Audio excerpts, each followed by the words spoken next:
Welcome to Iron Strengthens Iron. I am Michael E. Hattaway. This is where ancient wisdom meets practical psychology and where men come to do the work, not just talk about it. Let me start with the moment you already know. You are standing in the kitchen and something small goes sideways. A cup left on the counter, a tone in someone's voice, a driver who cuts you off. And in a quarter of a second before you have decided anything, the heat is already climbing your neck. Your jaw sets. The words are loading. You are not choosing yet. You are just hot. And a few seconds later, you have said the thing, or slammed the door, or gone cold and silent in a way that lands harder than any yell. That is the moment I want to sit in with you today. Not to shame it, to understand it. Because a man's anger is one of the most misunderstood forces he carries. Here is the reframe, and I want you to hold it. Anger is almost never the first thing. Anger is fear or hurt wearing a louder coat. It is the emotion that shows up because it feels safer than the one underneath. Think about it honestly. The father who explodes when his kid runs into the street, that is not rage. That is terror that arrived a half second late.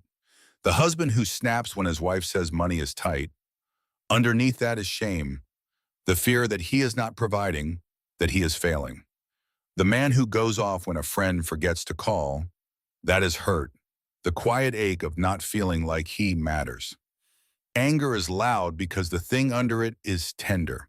And a lot of us learn somewhere that tender gets you hurt. So we reach for the coat that looks like armor. So the first question is not, how do I stop being angry? The first question is, what is my anger protecting right now? What soft thing is it standing in front of? Name that, and half the fire loses its fuel. Now let me bring in an old friend, a Roman named Seneca. 2,000 years ago, he wrote a whole work called On Anger, and he said something that will change how you carry yourself if you let it. He said, anger is not a feeling that just happens to you. Anger is a judgment. It is your mind rendering a verdict. This is an offense. This is an attack. This cannot stand. And here is the part that matters for a man who wants to be free. Between the thing that happens and the verdict you render, there is a gap, a space. Small, yes, but real. In that gap, a judgment gets made, and anything that gets made can be trained. That is the whole ballgame. Most men live like there is no gap. Trigger, then explosion, welded together, no daylight between them. And so they believe the lie. That is just how I am. I have a temper. I come from a line of hot men. No, what you have is an untrained gap. The reaction feels automatic because you have practiced it 10,000 times. But it was learned, which means it can be relearned. This is why I keep telling you, motivation is a feeling, formation is a practice. You will not feel your way into a longer fuse. You will practice your way there. Let me talk about the cost.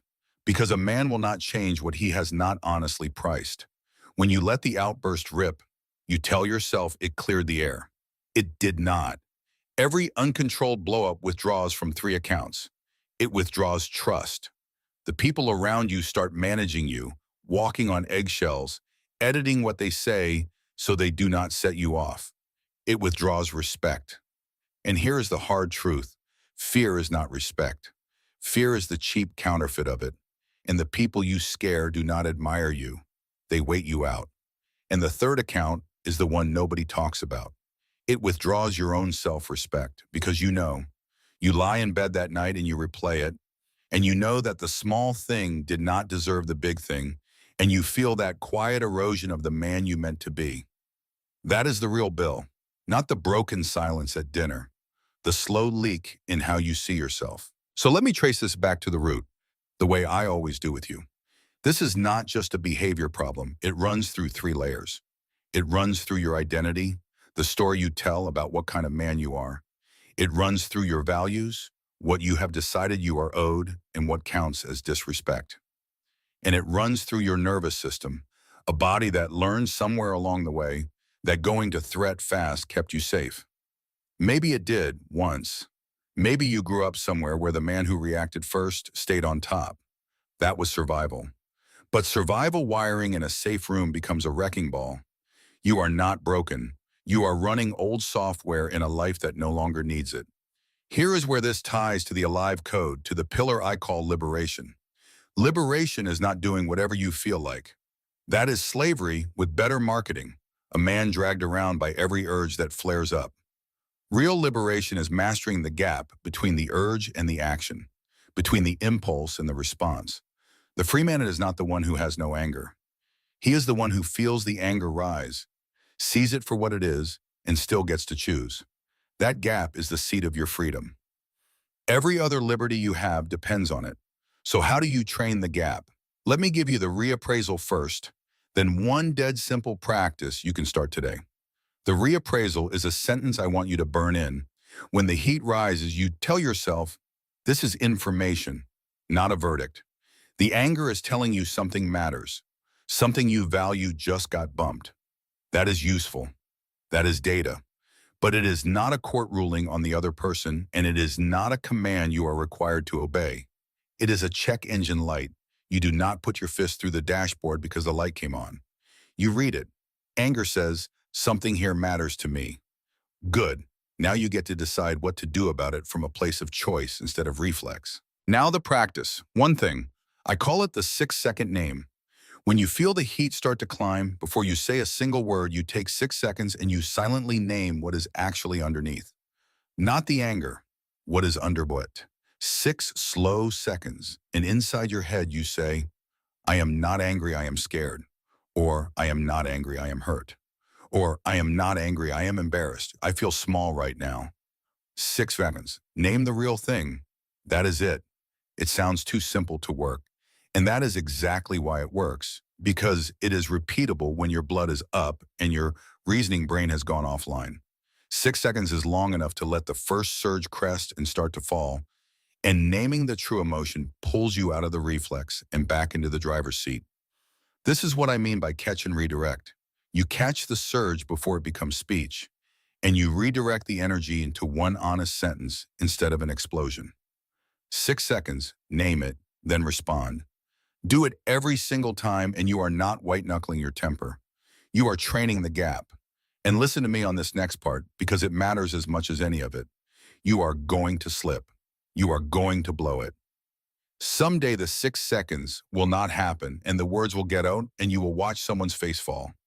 When that happens, here is the discipline. You repair, and you repair clean. No excuses, no, well, you made me, no story that makes you the victim of your own outburst. You go back and you say, I was wrong to come at you like that. That was not okay. And I am sorry. Full stop. That is what I mean when I say return without a story. You do not narrate your way out of it. You just come back, own it, and stand there.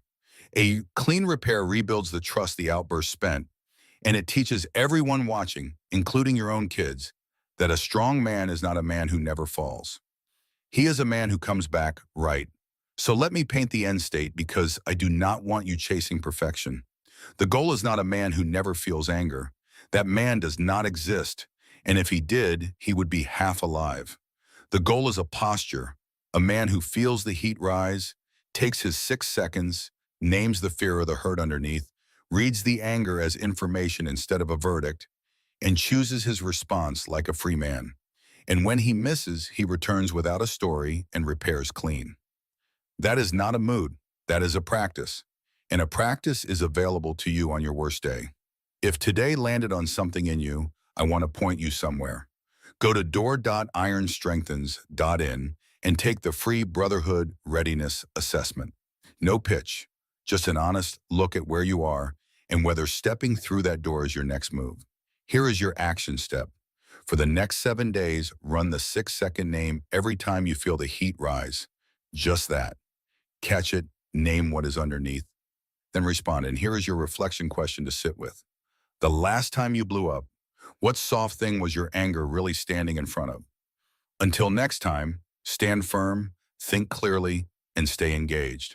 As iron strengthens iron, one man strengthens another.